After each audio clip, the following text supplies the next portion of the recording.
sisters. Hallie, we're like twins.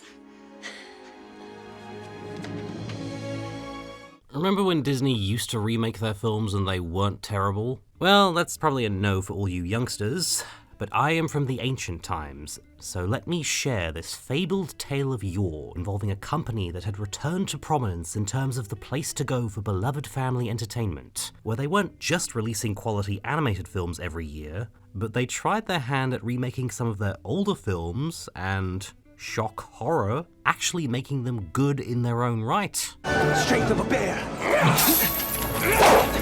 Speed of a panther. There's The Jungle Book 1994, which is a fun companion piece to the animated version, plus the novelty of seeing real animals rather than CGI. And there's 101 Dalmatians 1996, with Glenn Close being an equally iconic Cruella. But we are here to talk about... Hi, Mare. Hello. How you doing? Oh! Oh! The Parent Trap was first adapted by Disney in 1961, based on the German book Lisa and Lottie, and it was among many films that turned the 12-year-old Hayley Mills into one of the biggest child stars of the day. Though, of course, my favourite role of hers is... The plot revolves around two girls that look startlingly alike meeting at a summer camp and discovering that they are in fact twin sisters who were separated when their parents divorced. So, they decide to switch places and get to know whichever parent they grew up without. And if this results in the parents getting back together, wouldn't be the worst thing in the world. But things are complicated when the father produces a new girlfriend, but who thankfully turns out to be evil, so happily ever afters all around. And there were actually 3 made-for-TV sequels, the quality of which I can't comment on, but if we want a charmed connection, guess whose favourite Disney film this is? And now I've got my tinfoil hat on and theorising that the reason for it being remade in the 90s wasn't just because of the 30-year cycle of nostalgia, but did you notice that we were really obsessed with twins back then? We can obviously thank Mary-Kate and Ashley Olsen, who initially played both the role of Michelle in the sitcom Full House, and they became probably the most famous set of twins ever. I had an army of girl cousins who were also Olsen twins fans, and they were a force to be reckoned with. If you're wondering why in 1998, when they were at the peak of their stardom, did Disney not cast them in a remake of the most famous twin story ever, it's likely because they already did one like that called It Takes Two, though ironically the girls in that aren't related and just happen to look identical. We also had the Maori twins, Tia and Tamara, who starred in the iconic sitcom Sister Sister that I could go off on tangents about, especially the sheer unbridled magnificence that is Lisa Landry. Next time, before you leave the house, 2 words. Ask somebody. The Sprouse twins, Cole and Dylan, came along a little later in the 2000s with an equally iconic sitcom. And why are the mothers always the best characters in these stories? I recommend the creme brulee. I recommend you go away. I'd shoehorn the Bella twins in here too, but there's nothing remotely Disney about these gals. So anyway, twins, very popular in the 90s. Don't you see it? See what? The resemblance between us. The remake of The Parent Trap thankfully goes out of its way to be a different entity from the 1961 original, and stand on its own. The twin sisters are renamed from Susan and Sharon to Hallie and Annie, and the parents from Maggie and Mitch to Elizabeth and Nick, and the evil girlfriend goes from Vicky to Meredith, and delightfully enough, Joanna Barnes plays Meredith's mother, who is also called Vicky, and I totally accept the headcanon that this is the same Vicky from the original. Hello, pet.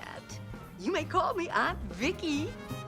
And in that film, both twins were American, though ironically played by a British actress, and now one of them is British but played by an American, who then has to play American pretending to be British and British pretending to be American. I wonder if the casting calls also advertise that it would be a great opportunity to flex.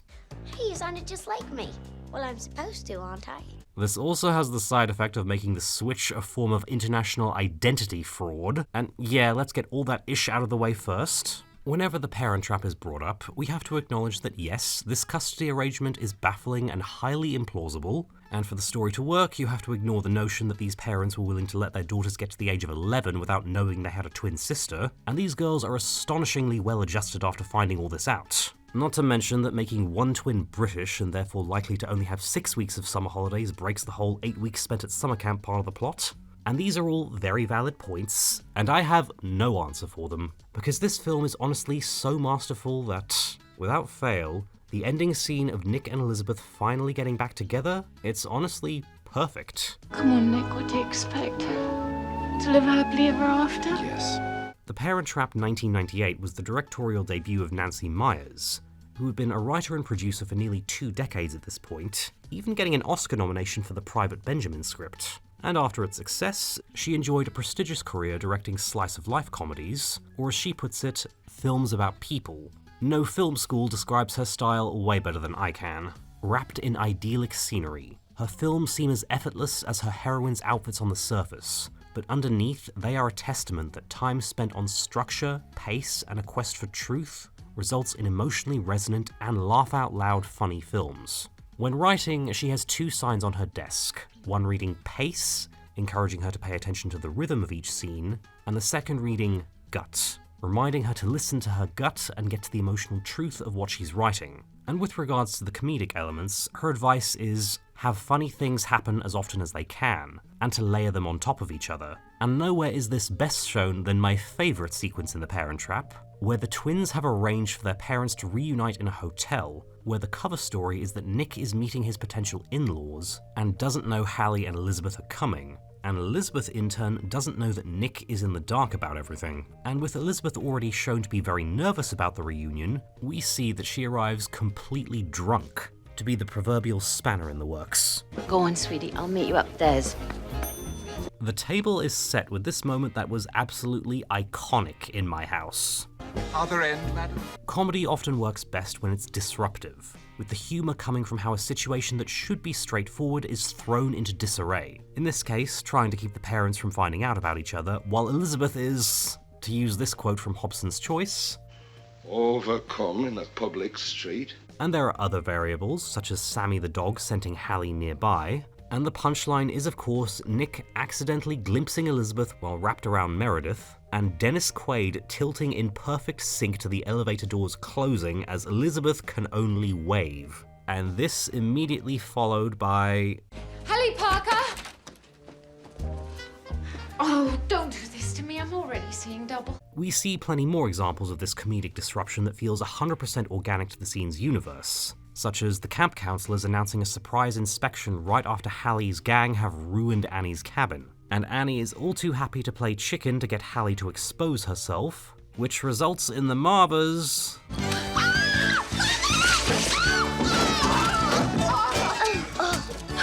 Then Annie revealing the truth to Chessie right before Nick is trying to have a serious talk about marrying Meredith, meaning Chessie is trying and failing to hold back the waterworks while she tries to keep the secret, and once Annie can't avoid the talk, she ends up ranting in French, forgetting that Hallie shouldn't know it, and after she storms off, Chessie's punchline is, "Don't look at me, I don't know a thing."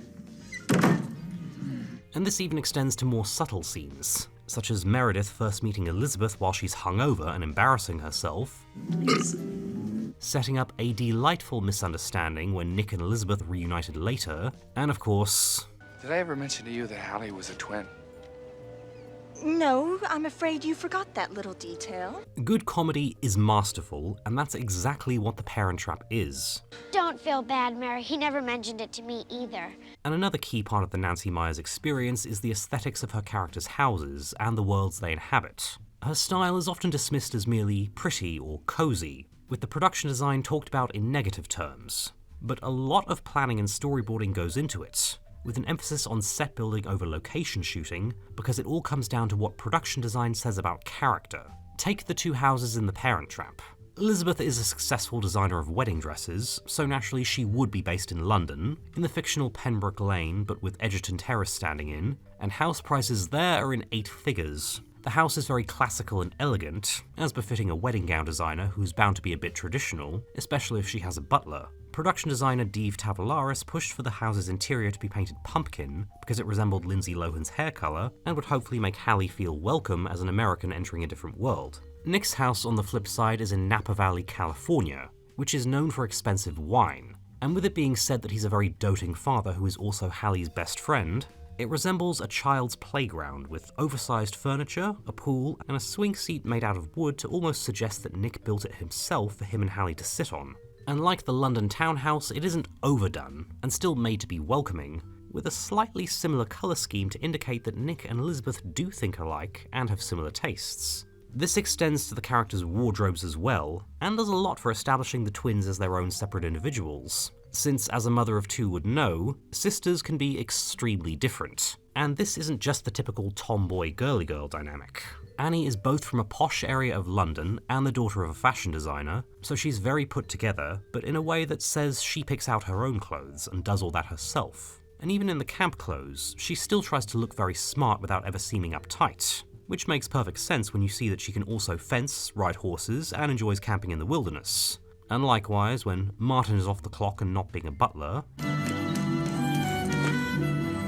And of course, Elizabeth has that elegant fashion sense, but she happily dresses in a more down-at-the-heels way when she's in Nick's house, contrasting with Meredith, whose fashion sense is almost ferocious in its perfection, making her look incongruous with the home she wishes to occupy, and being forced out of her comfort zone is matched with wearing casual outdoor clothes and having to put her hair back. And conversely, Nick is meant to be not necessarily a slob, but very casual, to indicate how hands-on he is with his business. And Hallie likewise dresses like she spends her day horse riding or doing outdoorsy things, and she's an 11-year-old who already has pierced ears and paints her nails, so she instantly reads as cool girl who no one tells what to do. Chessie likewise is dressed in regular clothes as opposed to a uniform to indicate she's more of a family friend than a nanny, and that she's as much a part of Hallie's world as Nick. And these characters can dress more formally when the occasion calls for it, but still in a way that conveys their unique voice, giving the impression of two people from different worlds coming together and coexisting. Direction is a lot more than just telling the actors how to say their lines or deciding which way the camera moves.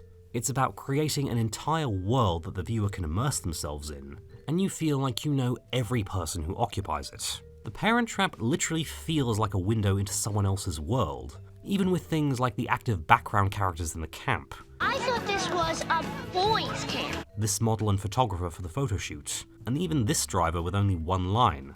Home again. Thank you.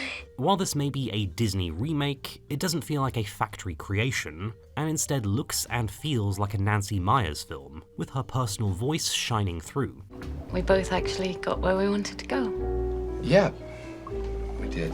She's also stated that with her cast, she likes to use well-known actors and show them in a different light to break typecasting slightly, such as Robert De Niro playing the laid-back, wise old soul in The Intern, or Steve Martin being the down-to-earth alternative in It's Complicated.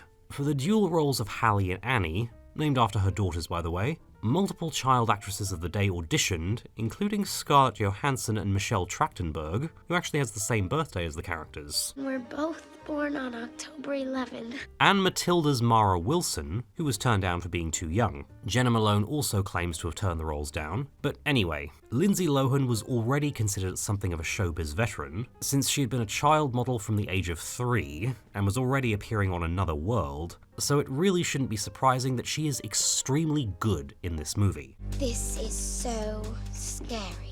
Honey, you never looked better. It's kind of funny that in her days as a child and teen star, her branding after this would be exploring duality in light-hearted stories, and involve characters pretending to be something they aren't. Like a grown woman trapped in her teenage daughter's body, who then has to go to school as her, or a naive transfer student who pretends to be the popular girl's friend so she can destroy her life, or a compulsive liar who creates a new identity for herself. And even after she moved away from her family-friendly image, she still explored this duality with a much darker twin story in I Know Who Killed Me, and poked fun at her public persona in Machete.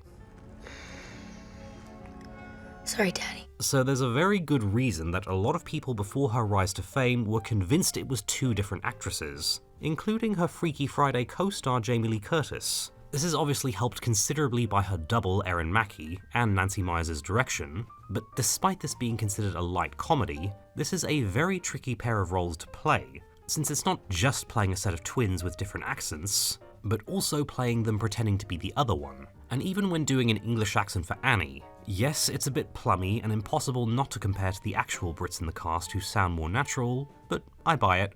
Start unzipping, Parker. There's even little subtleties when Hallie is pretending to be Annie, where she makes it sound more obviously like an American trying to do a British accent. I had one zip too many, I guess. And likewise with Annie pretending to be Hallie, where you can easily buy that this is a proper, well-spoken, and likely privately educated English Rose trying to pretend to be a cool California girl, even sounding like a Brit trying to put on an American accent. So, what's up, Dad?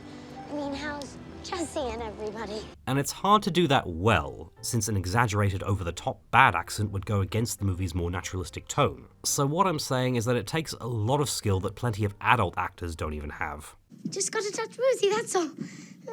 And in the first act, where it's Lindsay having to carry the film, she's great. No, no, no, and no. Not happening. Sorry, wrong number, I won't. She has a lot of chemistry with herself, and the illusion is really enhanced both by the aforementioned stand-in and clever costume and hairstyle choices whenever you need to know which twin is which. And I only just remembered that I still say this line all the time and forgot I got it from the movie. Then let the games begin. Now, one thing that's very interesting about The Parent Trap is that its first act is entirely a kids' comedy involving wacky hijinks among preteens, and then in the second act, it morphs into a rom-com involving the two parents falling back in love. And Nancy Meyers would become known for developing a special type of rom-com that Nora Ephron also excelled at, two people falling in love later in life. Roy Deschanel did a whole dissection of how rom-coms are supposed to work and why the good ones have endured, and one component is the world building, which we've already established Nancy Meyers does very well, and another is that the female lead should be two things. A little older and somewhat secure in life so that love is the one thing she needs to complete things, and quirked up. I'm not mature enough for this. Elizabeth James is a perfect example, since she's become a well-known designer, and we see that she has a healthy work-life balance in making time for her daughter, and she's honestly very cool. My mom is too cool. She is living the dream, but the second Nick Parker enters the equation, the comedy in the second act is mined from how a successful woman of power is left a drunken mess at the thought of reuniting with her ex. And then likewise, Nick is a laid-back sort who likely owns only one suit despite being well off enough to have a house like this, and the thought of Elizabeth James being in the same hotel has him running around looking for her, and eventually falling into a pool at the sight of her. This movie is very good at instantly conveying why these two need to get back together.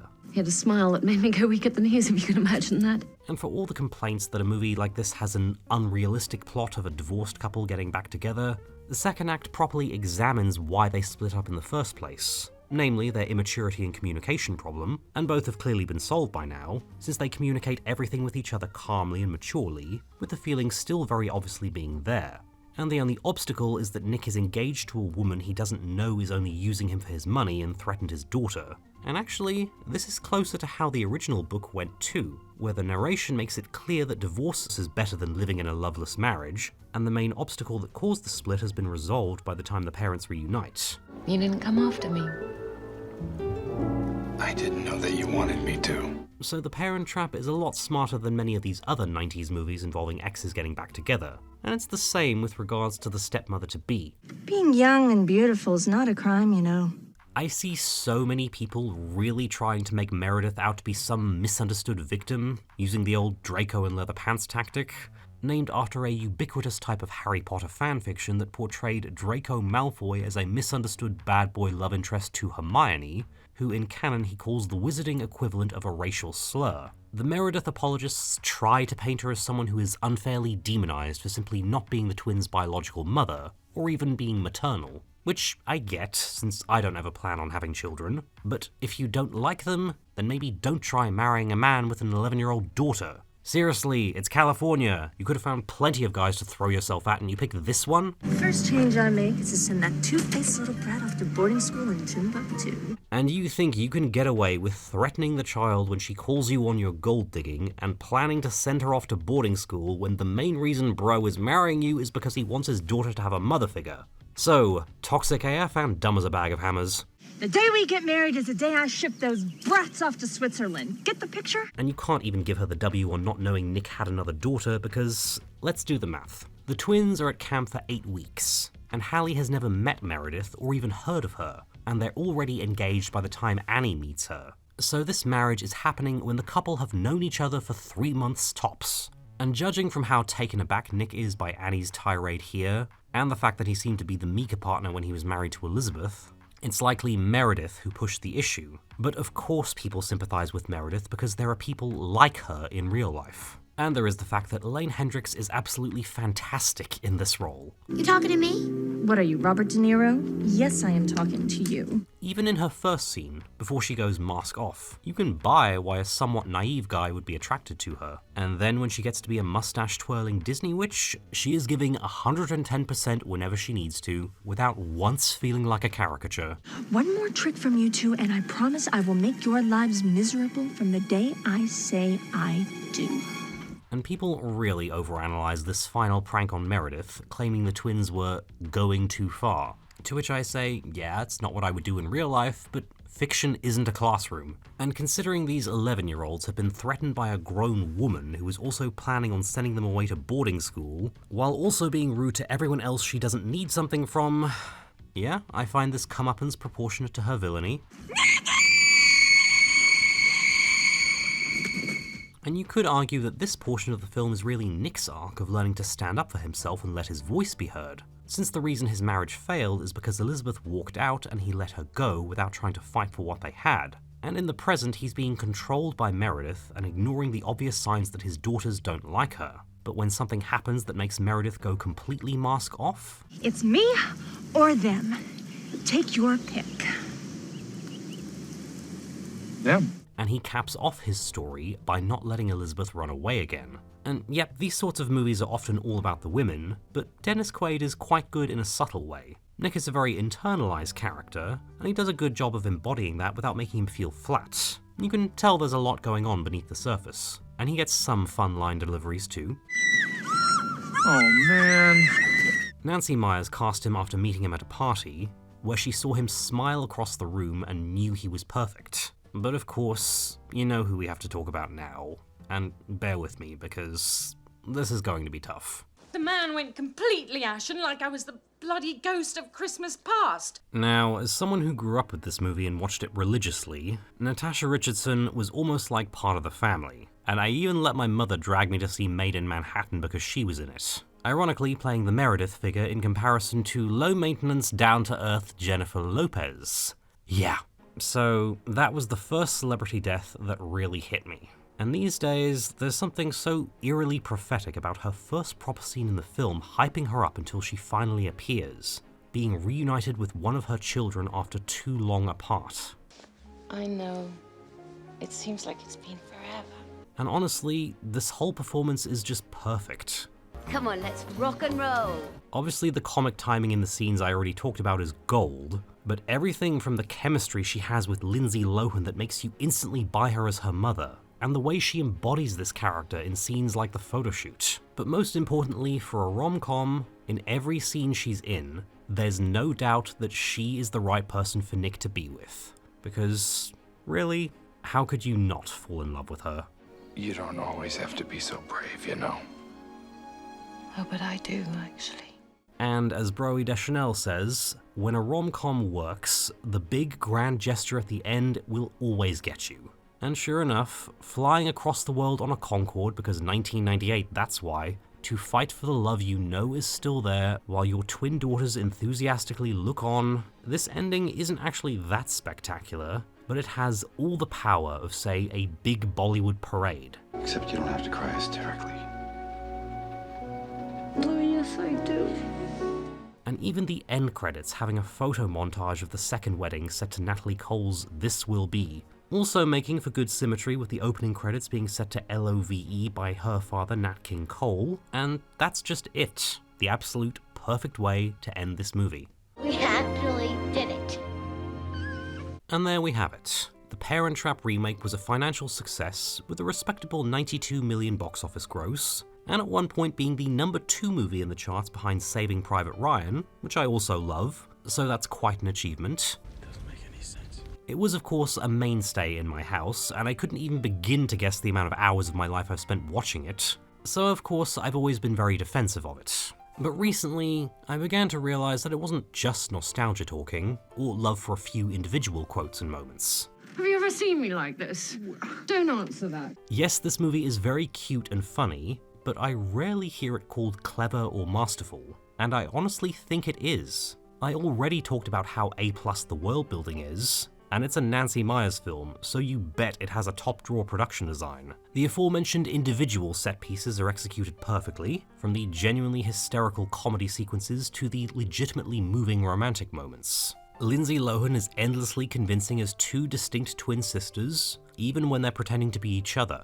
Thank you very much. Dennis Quaid is very charming as a father learning to fight for what he loves. Elaine Hendricks is a villain you love to hate. Simon Coons, Lisa Ann Walter, and Ronnie Stevens bring the movie to life in their essential supporting roles. Even those in smaller parts, like Polly Holliday and Maggie Wheeler as the two Marvas, still make their presence felt. Joanna Barnes is only in 2 scenes, and she's magnificent. Hello, pet. You may call me Aunt Vicky. And of course, the iconic and forever missed Natasha Richardson. As I said before, how could you not fall in love with her? What if he doesn't recognize me? No, don't answer that either. Nancy Meyers considers herself retired from filmmaking now, and you probably won't get people talking about her contributions to the industry in the way they'll likely do for, say, Christopher Nolan when he eventually hangs up the boots. And I'm not really qualified to dissect the entirety of her filmography, but I can say that the first film she directed is one that I have watched over and over ever since it was released, which is unfortunately closer to 3 decades ago. Oh, help. And I never get tired of it, and always find something new to appreciate about it. And as someone who still can't decide if directing is something for me, if I did properly pursue it, that is my idea of a satisfying legacy.